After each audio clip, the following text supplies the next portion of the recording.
আমি আর আমার বোনের ছোটবেলা থেকে হ্যাবিট ছিল লেখালেখি করার।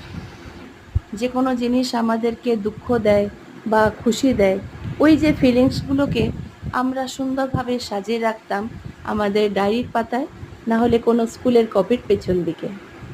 সময়ের সাথে সাথে আমাদের এই গুণগুলো যেন হারিয়ে গেছিল, কিন্তু যখন করোনা পড়ল তখন সুপ্ত থাকার এই গুণগুলো আবার জ্বালামুখী হয়ে ফুটে উঠল।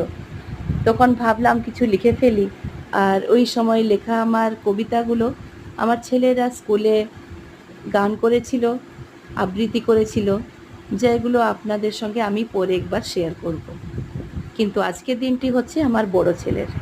হঠাৎ তার মধ্যে এই গুণ দেখে আমার মনটি খুব খুশি হয়ে গেল যে ও লেখালেখি করতে ভালোবাসছে। আর তার বন্ধুর একটা পাবলিকেশন হাউস আছে, যার মা হচ্ছেন জাজ।